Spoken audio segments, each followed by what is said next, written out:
In 1881, in the Missouri Ozarks, the town learned of the dead girl who was preserved by her father's obsession.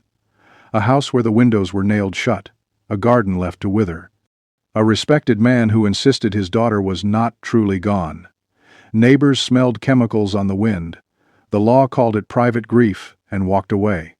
This is how the truth finally surfaced, through a single chilling line written in a midwife's hidden diary.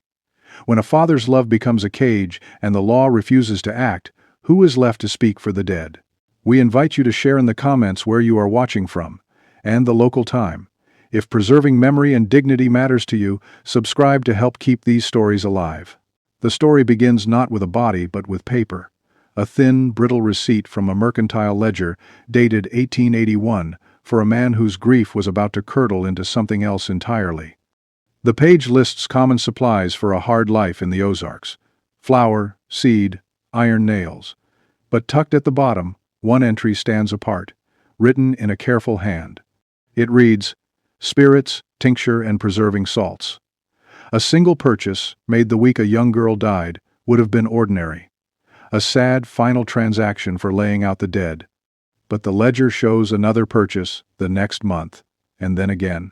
It became a standing order, a quiet, steady drain on the father's account for items no living household required. Before the orders began, she was a girl of 14, remembered for the neatness of her handwriting in the school roll book. The teacher, a man who believed in order and records, had marked her present every day until the fever took hold. The neighbor woman, a widow who had nursed half the settlement through sickness, was the last to see her alive. She sat with the girl for 2 nights, cooling her forehead with damp cloths, listening to the shallow breaths in the quiet cabin. When the end came, she helped the father close his daughter's eyes and fold her hands. She spoke of the preacher, of the good pine boards waiting at the mill for a proper coffin. The father, a respected man known for his skill with the land, simply shook his head. He was polite, but his voice was flat as stone. He thanked the woman for her kindness and told her the family would handle the arrangements. He insisted on keeping his daughter near. At first, the small community understood. "Grief," they whispered, "carves a man out from the inside." They gave him space. But then, the weeks turned into a season. The smoke that once curled from his smokehouse, curing hams for the winter, was gone. The familiar scent of hickory vanished from the hollow. In its place came orders at the mercantile for strange industrial things: barrels of alcohol, bags of saltpeter and lime. The store clerk noted it down without comment, because in those hills a man's business was his own. But it was the mortuary receipt, the first one, that held the key. Tucked inside the father's own family Bible, it wasn't the salts that caught the eye of the one who eventually found it. It was a note in the margin next to the date, in the mortician's own script. Second inquiry for long-term preservation. Advised against. The advice had not been taken. The town's pity was turning to a quiet, uneasy dread. The question was no longer how the father was mourning, but what he was building in that silent house. The house of quiet doors began to close itself to the world. First it was the curtains, drawn tight even in the brightest daylight. Then, the shutters were nailed shut, not just for the winter, but sealed with a finality that spoke of secrets, not seasons. The garden, once meticulously tended, was left to choke on weeds, its rows of green turning to a tangle of brown and gray. This was not the work of a man simply lost in sorrow. It was the work of a man building a tomb inside his own home. The evidence mounted in the neat columns of the mercantile ledger. The father's purchases shifted from the staples of life to the tools of preservation. Casks of grain alcohol, the kind used for tinctures, heavy bags of lime, bolts of plain muslin cloth. The lists were steady, methodical, a quiet testament to an unending task. The people of the small Ozark settlement began to notice. A neighbor boy, chasing a stray dog near the property line, swore he heard a low humming coming from the house late one night. Not a song, he told his mother, but a steady, talking sound, like a man whispering to someone who never answered back. At the schoolhouse, the teacher made his own record. In the attendance log, next to the daughter's name, he had already written the words "absent, deceased" in his formal script. Yet the father had visited him one afternoon, standing on the school steps with hollow eyes, arguing that the mark was wrong. "She is not truly gone," he insisted, his voice low and firm. "She is resting." The teacher, a man of facts and reason, recorded the unsettling visit in his private journal, another document that would one day speak for the dead. The dread solidified when a traveler, stopping to water his horse, reported a strange chemical smell clinging to the air around the farmhouse. It was sharp, unnatural, like a tannery mixed with a hospital. The whispers grew loud enough to reach the county deputy. He made a welfare call, rapping his knuckles on the sealed front door. The father answered, polite but unmoving. He spoke of his right to private grief, of the sanctity of his home. The deputy, seeing a man in mourning and no clear crime on the books, tipped his hat and left. He noted in his report, "Private family matter. Nothing to be done." And with those words, the door to the house and to the law was closed. The dread was no longer a whisper. It had become a hard, cold fact settling over the community. The girl was still in that house. The village murmurs grew into a steady, troubled current that ran beneath the surface of daily life. The facts, collected in ledgers and logs, built a case that no one dared to prosecute. In the church records, the father's name disappeared from the list of Sunday attendees, yet his tithes were still paid, delivered by a boy hired to leave the coins without a word. It was a strange contradiction, a man severing ties with the living while still paying his dues to God. The bank withdrawals continued, small but constant, each entry a quiet confirmation of the chemicals and supplies being used to hold back the natural order of things. With no body in the ground, the town's imagination filled the void with horrifying possibilities. Whispers were traded over fences, and in the dim light of the mercantile, some said he had her seated in a rocking chair in an upstairs room, dressed in her Sunday best. Others claimed she was kept in the cold of the root cellar, preserved like winter meat. No one knew for certain, and that ignorance was its own kind of terror. The midwife, a woman who had seen the beginning and end of many lives, provided the clearest verdict. In the privacy of her diary, she wrote a line that cut through the fog of gossip and fear. "Grief has made a sickness of the mind," the entry read. "He has not let her go."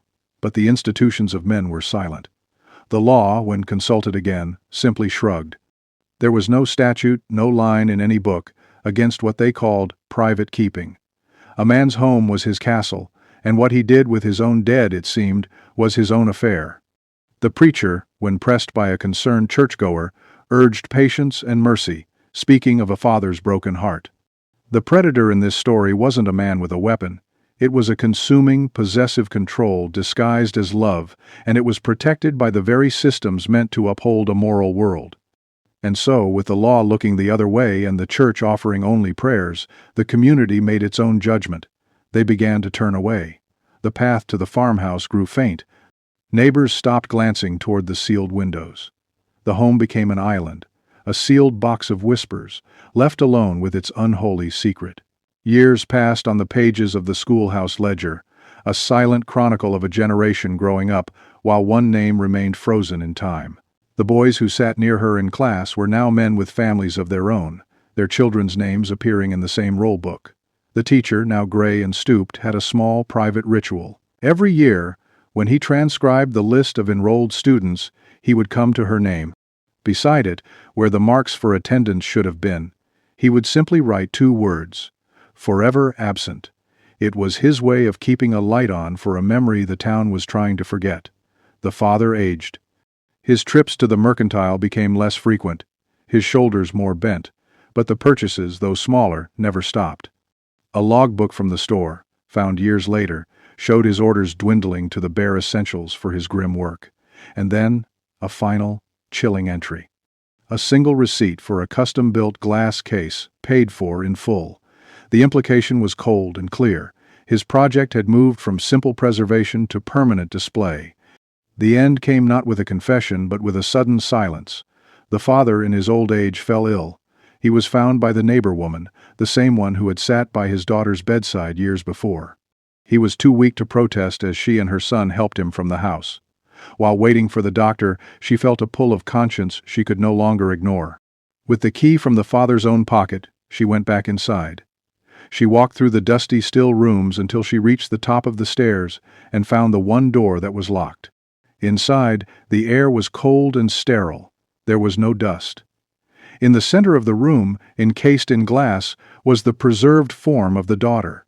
She was dressed in a clean white gown, her hair neatly combed, her hands folded in her lap. It was not a scene of grotesque decay, but something far more disturbing, a shrine of meticulous, unending devotion. A deputy was called. This time, he did not turn away. His official report confirmed what the village had whispered for decades: the girl had never been buried. Yet the discovery brought a final, shocking reversal.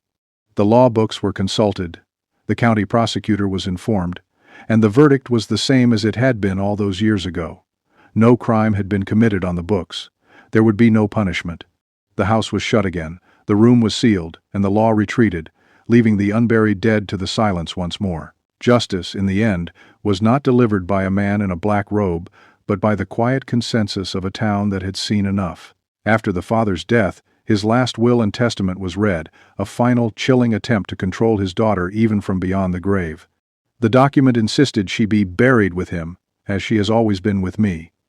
He had envisioned an eternal union, their caskets side by side, his obsession sanctified in the earth. But the people of the Ozark settlement, who had stood by in uneasy silence for years, refused. The neighbor woman, the teacher, the families who remembered the girl's laughter, they met at the church and made a decision. They would not honor the will of a man whose love had become a prison. They would, instead, finally set his prisoner free. The daughter was given a proper burial in the churchyard, under the shade of an old oak tree. The whole town came.